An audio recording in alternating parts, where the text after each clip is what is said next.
wanted to say is whatever we do on this podcast, I feel like we go in waves of just like so many different topics and Yeah. everything. And I do want to give us kudos because people think like getting on a podcast and yapping for an hour is so easy. But a lot of times, your favorite influencers, they could not do a podcast. You see a 5-minute version of their life that's very edited Yeah. to make it fit a narrative of their life, which is fine because I do that on TikTok. And I feel like a podcast really gives this like open communication and dialogue and intimacy that I feel like creators will not do it. Yeah, no, I actually love giving us fucking kudos because, like, let's give our fucking flowers. Like, if the internet's not gonna do it, let's fucking do it ourselves because it's not fucking easy to share things that are really vulnerable about yourself, but you think will be helpful for other people or resonate with other people. It's also just not easy to talk with a bunch of cameras, lights, and microphones and not feel nervous or get insecure. And it's also not easy to try something new and put yourself out there even if you get bullied, which we obviously are and still are.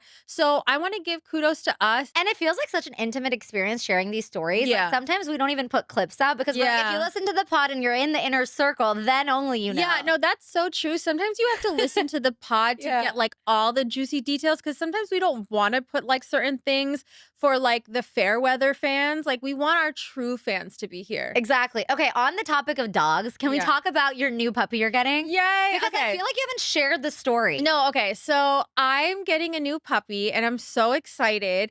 I'm a little bit like overwhelmed because I'm like, oh my God. Like, not that I hope I'm making the right decision, but like, I hope this doesn't like fuck up my whole life because it's a lot. Having a puppy is a lot. And I'm a very committed dog mom.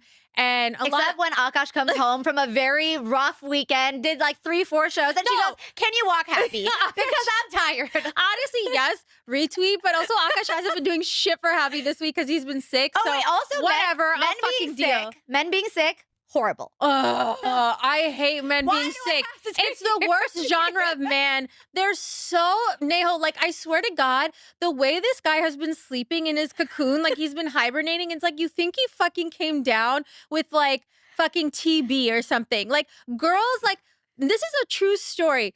Before I had my gallbladder emergency surgery, I was in so much pain, but I had an interview to do for journalism school for a project. And I was like, well, I should just get the interview done. I did the interview, then went to the emergency room. That's how fucking tough girls Guys are. get like sissies truly when they're sick. Like it's a little cold. It's like, oh, can you please get me a blanket and soup? And of course I do that. I love my mans. But I do it, but I'm like, here. Man up.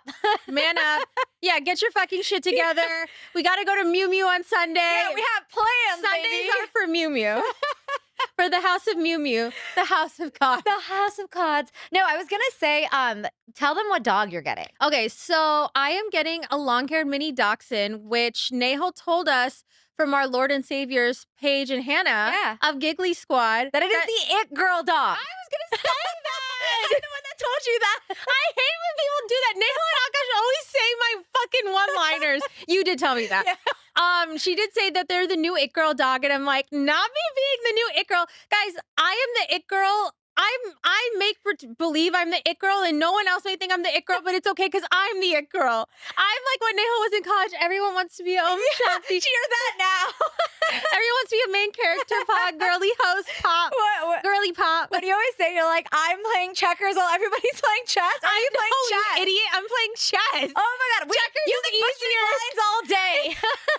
No, let me butcher one. No, okay, so yeah, so a little bit of backstory. You know, we've had Happy for 8 years, which is crazy to think.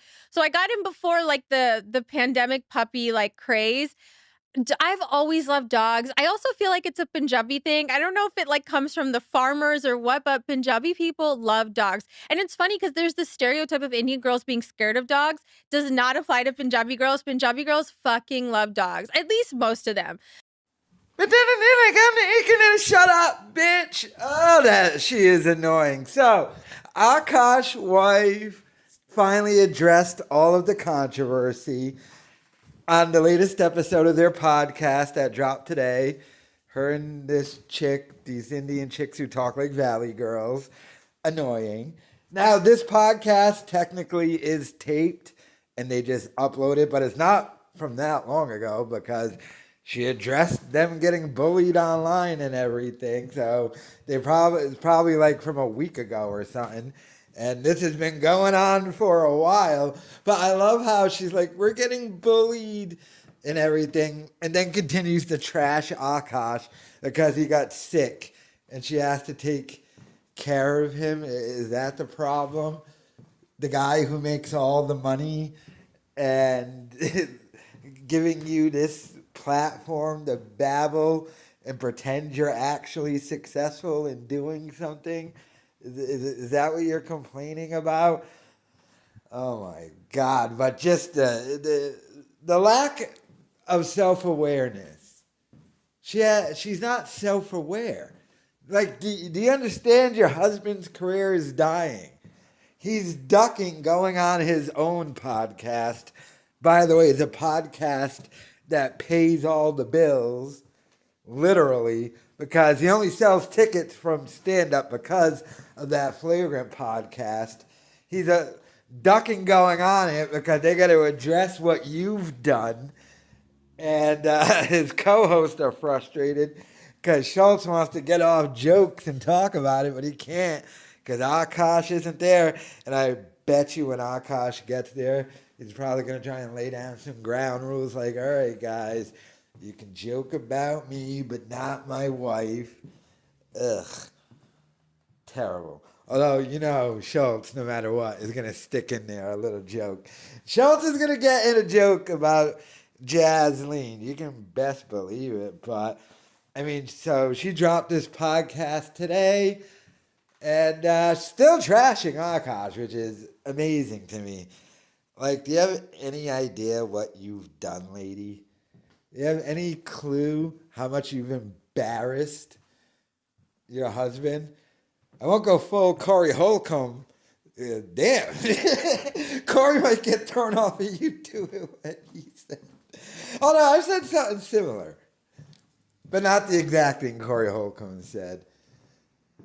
Yeah. So, yeah, as you know, Yeeknaw, according to Poetic Flaccos. But I've said kind of what, but I said instead of shaking a chick, you should just stick to wrestling moves. Can never hit a woman, but a DDT, a Stone Cold Stunner, good old-fashioned rock bottom. Hell, you can even do it through a coffee table. But no, Akash shouldn't do that. Akash should just get away. Like, yo, your chick not only embarrassed you, but continues to do so. And that's the ultimate problem. It's not stopping. She's not going to stop. She doesn't respect you. And all the stuff she said, I mean, you could say it was jokes. It wasn't jokes.